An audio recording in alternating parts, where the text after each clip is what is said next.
I'm Ashok Khosla, back with The Green Show. 20, even 10 years ago, few companies took notice of their environment. It added no value to their products and cost nothing to use. But things are changing rapidly. Every day we hear more of eco-rules, eco-marks, and eco-care.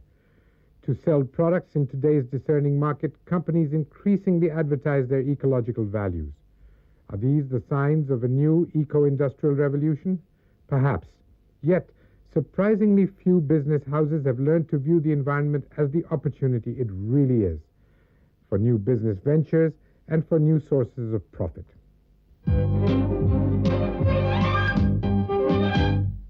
In this episode of The Green Show, we have Recycling Myths, an expose of the myths of plastic recycling, useful garbage, a few tips on how to treat domestic garbage effectively, Biocoal, a viable alternative to the conventional fossil fuel, and different strokes, where we find out about the eco-friendly four-stroke engines.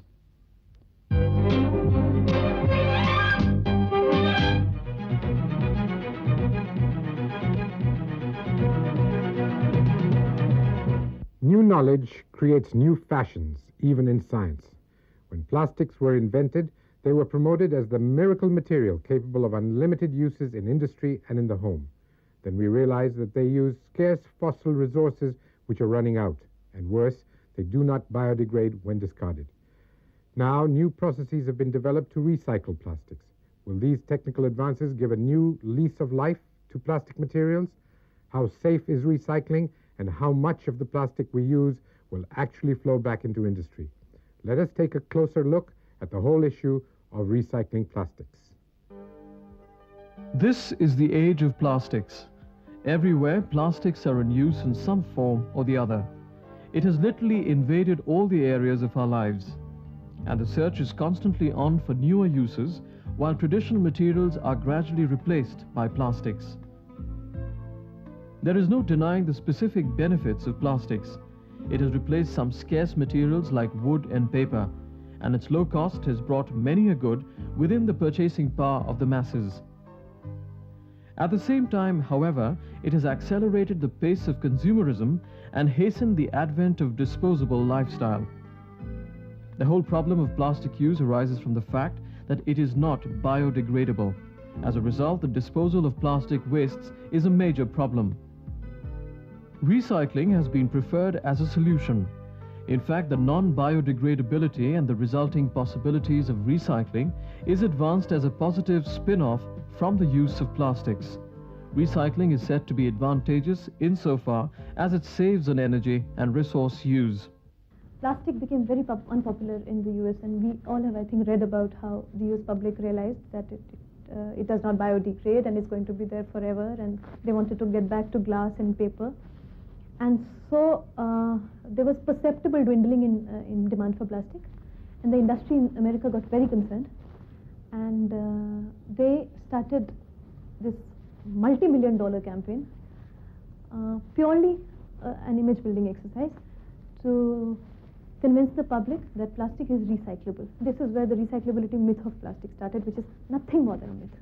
The recycling of plastics does not in any way accomplish the true purposes of recycling. The argument that waste is a useful product, as long as it has marketable value, completely ignores the hazardous nature of the waste. What is recycling? Recycling means whatever bottles or plastics or films we have should be taken after use and put it through a process, and just we can use 100% of that, or say 90% or 80%, but that doesn't happen. You can get out of the recycling only about 40%, and the grade of the thing that comes is not first class grade. It's not like the original, so more has to be put on to that. And then there's a waste product out of this so-called recycling. So about 40% is used, 60% goes there. Now what do you do with that 60%? Even this 40% is not good enough, but that 60% has to be burnt, because there's no other way, because it takes centuries for this plastic to be biodegraded. While plastic itself is relatively inert, its manufacture involves the use of vinyl chloride, xylene, benzene, and other such toxic chemicals. Apart from damaging the ecosystem, these cause cancer, birth defects, and damage to the human body. During recycling, when the plastics are heated and melted, these very toxics are released into the atmosphere. The fallout for all forms of life is extremely perilous. This hazard is increased manifold when the plastics that cannot be recycled are directly burnt. The mass disappears in front of our eyes. But what escapes into the air are dioxins, one of the most toxic elements known to man. The worst affected are the workers involved with the recycling process. Lack of proper ventilation and the absence of any sort of protective gear makes the working conditions extremely hazardous. The toxic fumes that they inhale at work poisons their bodies from within. It shows on their faces. But a lack of awareness prevents them from having any idea of the threat they face every day. Economic compulsions doesn't allow for a choice anyway. Quite often I have a feeling that the kind of people who go into this business do not know what they are doing. Their aim is to make a product, to make a profit, which is quite sensible. And they're making products for the people. But they don't know quite often, so even that is the problem. That's where the government or the NGOs or the better informed public opinion can help. Each time plastic is recycled, it degrades in quality. As a result, recycled plastic can't be used to make the product from which it was obtained as waste. The lower grade plastic then finds use in inferior product lines. And more new plastic has to be manufactured for the original use. So what we have at the end of the day is a much greater use of plastics and a higher volume of production. Even as it is argued that recycling is less harmful than primary production, that primary ores contain more toxins than secondary ones, we must realize that we can well do without goods that use hazardous elements. Recycling merely puts the toxins back into use and transforms primary wastes into secondary trash. The sooner we realize this, the better.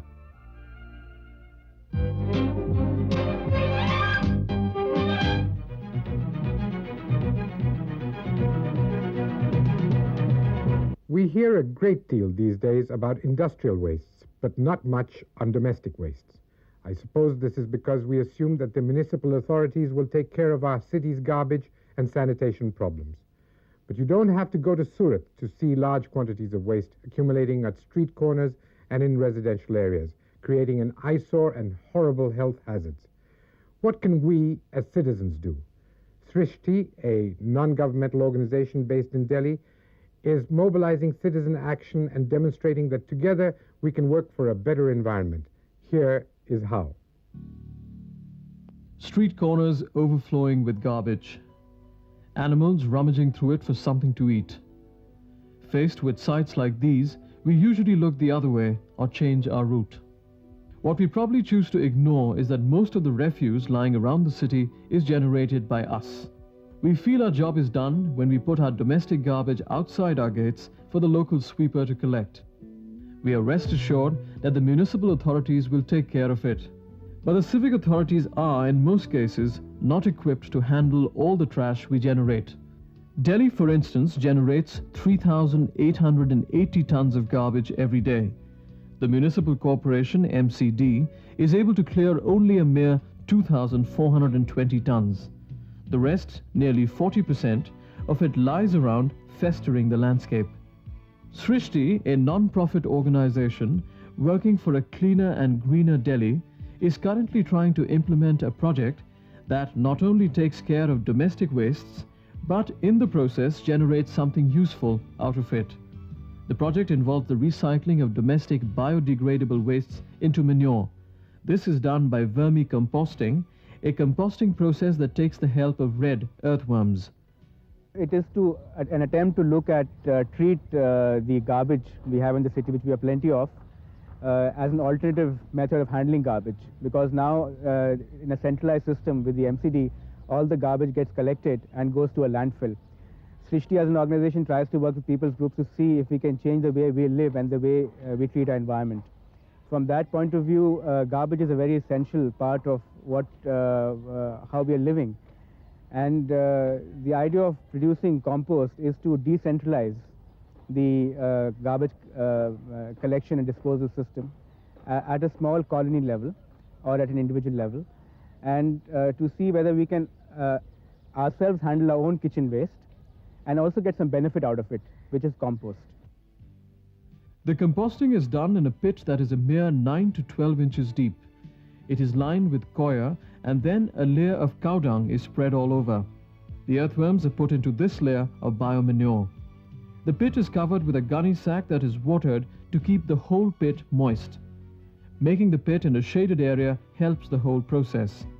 The pit is now ready to take in the organic kitchen wastes. All one needs to ensure is to separate the biodegradable in the domestic waste from the rest. This can then be dumped regularly into the pit and covered with a layer of leaves or cow dung.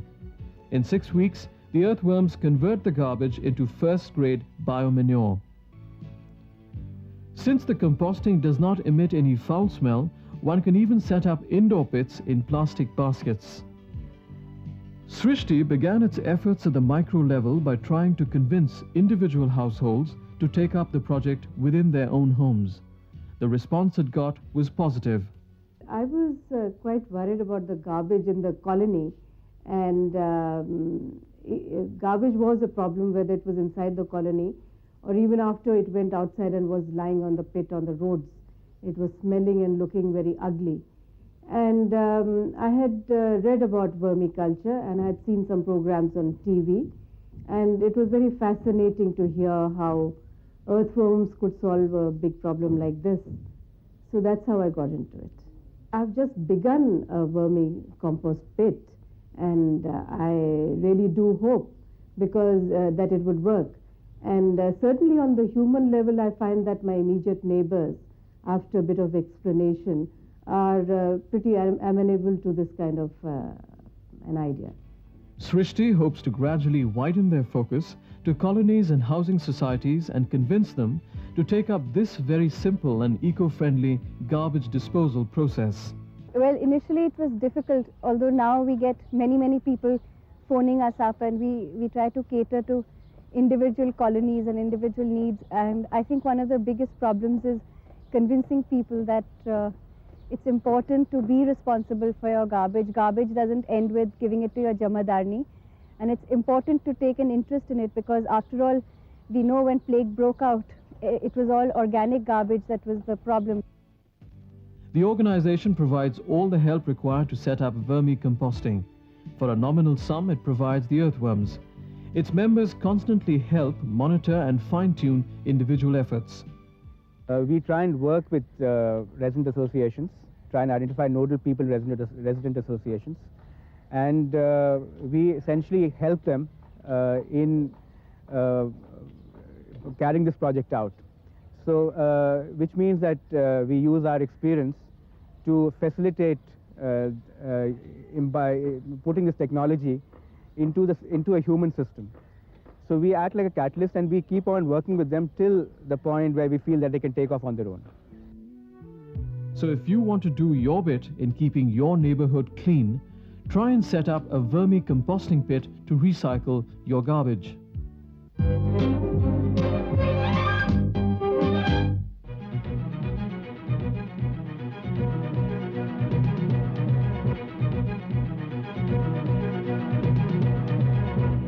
Among the non-conventional sources of energy, bioenergy offers vast potential in India due to the wide range of biomass available in the country. About 120 million tons of agricultural and forest residues are generated annually. Presently, most of these are not collected at all or are burnt away. These wastes can be processed and converted into high-density fuel briquettes, biocoal, which can be used as a substitute for coal and firewood. Solar Sciences Consultancy is a private sector firm that offers a range of services relating to biocoal technology. We bring you the story of their effort to put waste to good use. As we approach the turn of the century, energy demand in India is expected to increase rapidly. Approximately 450 million tons of coal, 80 million tons of crude oil, and 150 million tons of firewood will be required to meet our domestic energy requirements. It has been universally recognized that if we are to halt the widespread environmental degradation and resource depletion, we must put a cap on the use of firewood. also the limited resources of fossil fuels, have forced mankind to look for various alternative sources of energy. Among the various sources of non-conventional energy, one that has not received much attention is bioenergy. Bioenergy offers vast potential in the Indian context because of the wide spectrum of biomass available in different agro-climatic regions of the country. About 120 million tons of agricultural wastes and other forest residues are generated annually in the country. These very wastes can be profitably converted into high-density fuel briquettes, which offer themselves as viable alternatives to coal and firewood in meeting various energy needs. The concept of briquetting is fairly old, but now industry is taking a fresh look at the possibilities of bioenergy. Earlier, the cost-benefit ratios of briquetting were not there. 10 years back, when briquetting plants were put up, the cost of the raw material and the cost of the sale product vis-a-vis coal, there was not much margin for profits. But in the last 10 years, things have changed. The cost of fuel has gone up very high, and the raw material cost is more or less the same, and hence there is a profit margin today. Earlier, 10 years back, we had sold a couple of plants, and today we are selling quite a large number of plants. The process of briquetting is the physical compression of the loose raw material into a highly dense unit. The change in form increases the combustion efficiency of the fuel briquettes as compared to that of the loose raw material. For the manufacture of briquettes, waste materials are first tested for their chemical composition to check their suitability and also to ensure a proper mix. Sun-dried material having a moisture content of 10 to 15% is ideal for briquetting. If the waste has higher moisture levels, it needs to be dried before use. The material is screened, chopped and ground to get the desired size and bulk density. It is then pneumatically transported to the storage bins. This also separates the heavier particles and homogenizes the moisture level in the whole material. The material is then fed into the machine where it is compressed in specially designed dies. The compression raises the temperature of the biomass, thereby softening some of its inherent binders. These binders then come to the surface and hold the material together. Briquettes can be formed in the shape of logs or pellets. The briquettes are then forced through long tracks for cooling and proper shaping. Cooled briquettes are cut and packed in bags or stored in bulk for shipment to end users. Till date, Solar Science Consultancy has helped set up 36 biocoal briquetting plants all across the country. The market, however, can take much more. As far as the future of this industry generally is concerned, I have been told that in India we can set up 7 lakh plants of this type, that is 2 tons per hour capacity. But our raw materials available, about 1,300 million tons of agricultural and forest waste are available. So the market is expanding with setting up of more and more industries. But for all that to happen, the biocoal industry must receive adequate financial and infrastructural support of the government. Only then will its use become more popular. Today, the margins of profits are there. We have seen in the last 5 years, we have seen a 5-fold increase in supply and demand of new equipment, new machinery. And a lot of it is going without even government incentive. If a government incentive is given for some promotion of this activity, I think it will go a long way in promoting a large number of industries. Briquetted fuel is an ideal and ready substitute for coal and firewood and can easily replace these conventional fuels in various industries. The calorific value of briquettes made from various agricultural wastes like rice husk, bagasse, groundnut shells, cotton stalks and sawdust compares very favorably with that of firewood and mid-grade coal. Its combustion doesn't emit sulfur and phosphorus fumes nor any fly ash. The compact size and shape of biocoal also allows for easy handling and storage. Regeneration of the great variety of agricultural and other biomass wastes in our country into biocoal can to some extent help cut down the dependence on firewood and coal. And to that extent, biocoal can be termed as the green fuel of the future.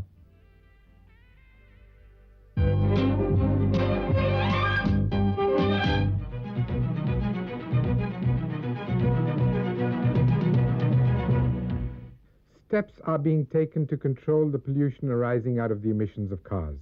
But what about two-wheelers like scooters and motorcycles? The fumes emitted by two-wheeler engines are even more poisonous than the emissions from four-wheel vehicles. This is mainly because two-wheeler engines do not burn fuel efficiently. The use of four-stroke engines, however, radically improves the nature of emissions by ensuring a more efficient fuel combustion.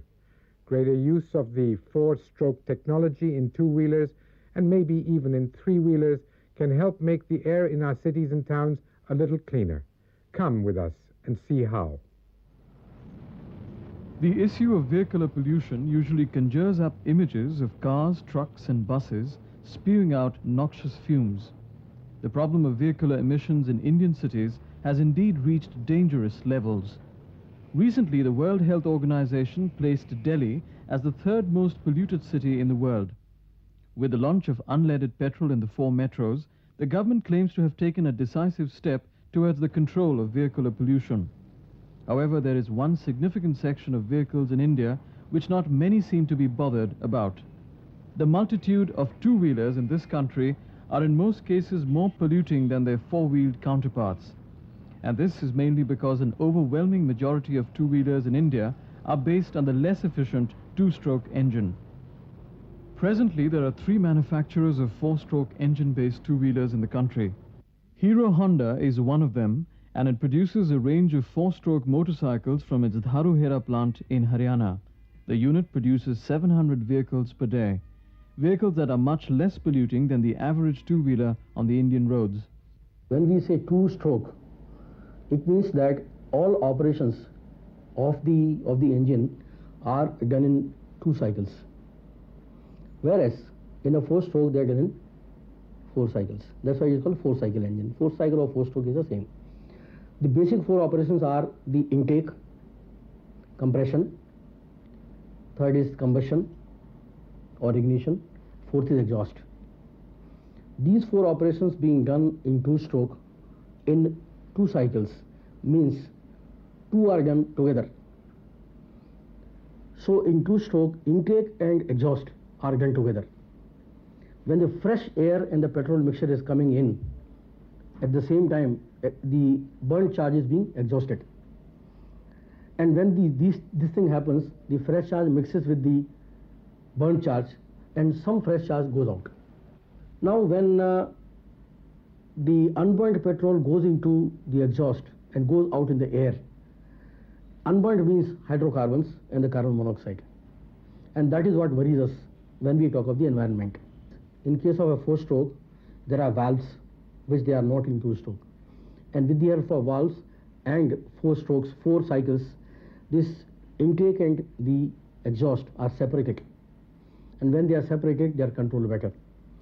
And when they are controlled better, the loss of petrol, loss of the energy which is happening in 2-stroke is controlled. There is much less loss. This one basic fundamental feature makes it different. 4-stroke from 2-stroke, it makes it different from 2-stroke to 4-stroke, and is basically responsible for better performance of the 4-stroke.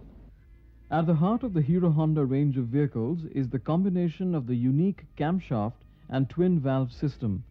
These critical components, which are engineered with painstaking precision at the Dharuhera plant, work together to ensure as complete a combustion of fuels as is possible. Various tests have proved the superiority of the 4-stroke engine over the 2-stroke one. The exhaust fumes of 4-stroke engines contain significantly lower levels of hydrocarbons and carbon monoxide, and hence are much safer than that of a 2-stroke engine. The number of two-wheelers on Indian roads is growing every day and sales are booming. But the rapidly rising demand for these vehicles need not necessarily translate into a proportional increase in pollution if more two-wheeler manufacturers integrate the 4-stroke technology in their vehicles.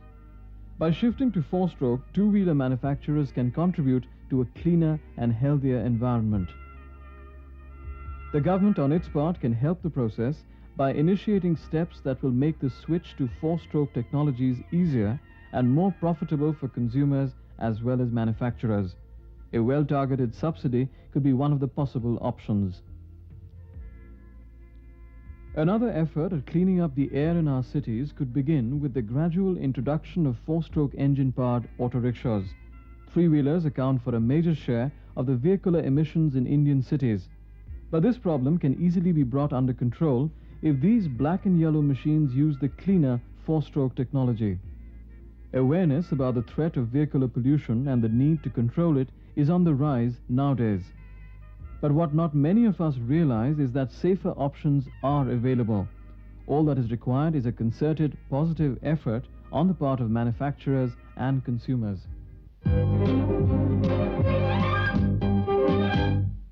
Barring a few remarkable exceptions, businesses in India have a long way to go before they become environmentally sustainable. While commitment from top management is vital in this quest, not much progress can be made unless we also harness the creative energies of middle managers and shop floor employees.